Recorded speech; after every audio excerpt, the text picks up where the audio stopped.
Yo, what's going on, guys? Welcome back to a very special episode of Easy Buckets. How are you guys doing today? I hope you're having a fantastic day so far. In this video, I got something that I guarantee you guys are going to love, especially if you love previews and predictions. We're going to be talking about a highly anticipated first round Western Conference playoff series, the Lakers against the Phoenix Suns, LeBron James against Chris Paul and Devin Booker. The Lakers just beat the Golden State Warriors in that play-in matchup, and with that being said, the Lakers are now the 7th seed, and with the Suns being the 2nd seed, everybody wants to see this matchup. So if you're a big fan of these teams and you love predictions, you're gonna love this.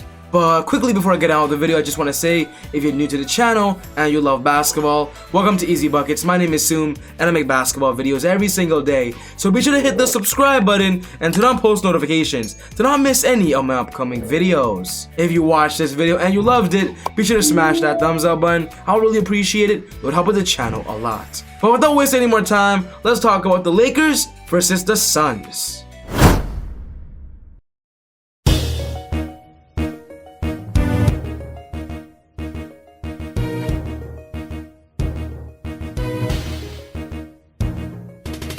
I just want to give a quick shout out to the Lakers for just beating the Warriors in the play-in tournament. If you guys watched that game was absolutely amazing. It came down to the wire, and of course LeBron James hit that spectacular game winner that gave the Lakers a 103-100 win. The Lakers now are officially the 7th seed in the Western Conference. On the Lakers' perspective, a big reason why that match was so important, it was a must-win, was because every Laker fan, even the Lakers, they want to be the 7th seed because they believe facing the Suns is going to help them get into a good position to potentially go all the way back to the NBA Finals and defend their championship. If the Lakers lost that game to the Warriors, then basically they would have a tough time facing the Jazz. The Jazz aren't really the best matchup for the Lakers, so I believe facing the Suns was the best case scenario. Laker fans, you guys have to be happy about that. A big reason why everybody wants to see a Lakers and Sun matchup is because people want to see a LeBron James and Chris Paul matchup. We all know these guys are great friends. They are one of the best players in the NBA when it comes to experience, leadership, basketball IQ, and simply seeing these superstars go at it in a Western Conference series, it's going to be epic. We're going to see a lot of smart basketball in a very high intensity atmosphere.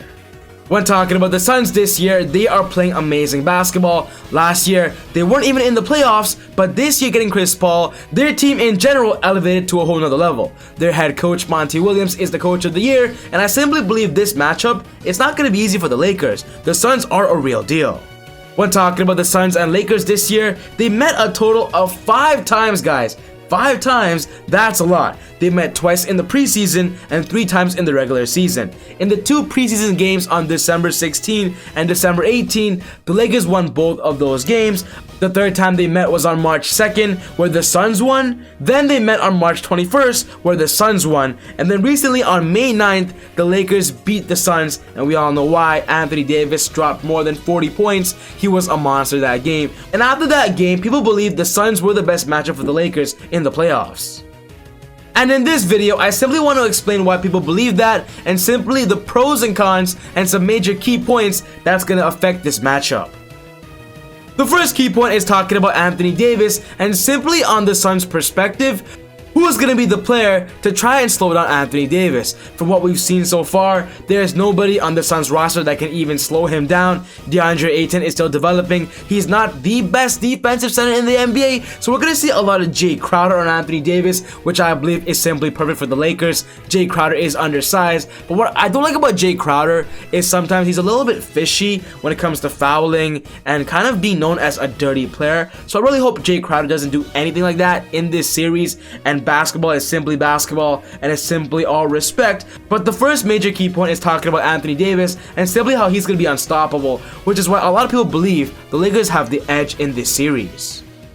Another big factor is talking about Devin Booker. This is Booker's first time in the postseason. We're not sure how he's going to react, whether he's going to be a 25 points per game Booker like he was in the regular season. We all know the playoffs have a lot of pressure, and it kind of sucks that Booker's first playoff series is going up against the NBA champions, going up against LeBron James, one of the best, one of the most scariest players to face in a playoff matchup. So I'm not sure how Booker's going to react. I do believe Booker might have a few games where he shoots bad, but a few games maybe he might drop 35 plus. But the point is, I believe Booker's gonna have to be very important when it comes to being a leader and also being their go-to scorer.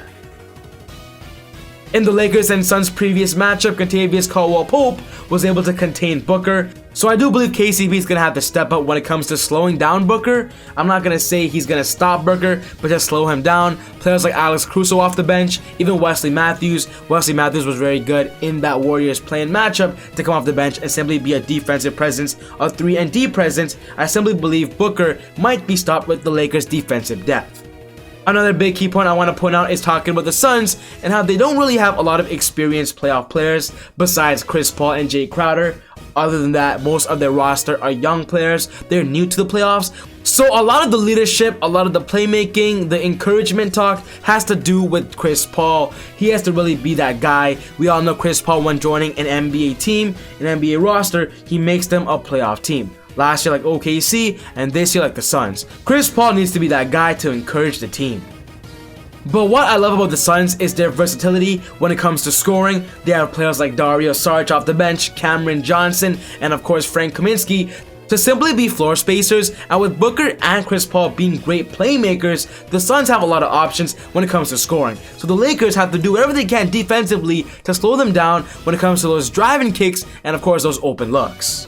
I do believe a big advantage for the Suns is having Mikal Bridges, one of the best upcoming defenders in the NBA. Mikal Bridges is going to guard LeBron James, I believe, on a lot of sets. Mikal usually guards the other team's best player, so I believe if Mikal wants to slow down LeBron, he has to be locked in and be quick enough to react to LeBron's decisions, LeBron's post-ups, but of course with LeBron being LeBron, it's not going to be easy for Mikal. We might see some switches where Jay Crowder also guard LeBron. Overall, though, I do believe this series is going to be competitive. There is not going to be any blowouts. I believe all the games are going to be won less than 5 points, maybe less than 10, and I do believe it's going to come down to the wire. But to simply give you guys my prediction on who I believe will win this playoff series, I'm giving it to the Los Angeles Lakers. I'm going to be straightforward. I believe the Lakers will actually win in Game 5. It's going to be a gentleman's sweep where they'll win, let's say, 3 games and then lose Game 4 and then win Game 5. Worst case scenario, I believe the Lakers win it in Game 6 where the Suns get 2 games. If you're a Phoenix Suns fans, you guys might not be happy with what I'm saying. But guys, I'm going to be honest, the Lakers, they're just too huge. Andre Drummond, Montrezl, and Anthony Davis. The Suns doesn't have that size, and especially with the Lakers being the best defensive team in the NBA, I'm not sure if the Suns can handle that in a 7-game series, even with Chris Paul and of course a developing superstar Devin Booker. The Lakers are winning in Game 6. This is my prediction. I am very firm and bold about it. But what's most important to me, guys, is I want to hear your thoughts. Who do you believe will win this series? Will it be the Suns or the Lakers, LeBron or Chris Paul? Put your thoughts down in the comments below and let's start a conversation. But other than that, take it easy, God bless, and I'll see you all next time on Easy Buckets. Woo! I got angels flying all around.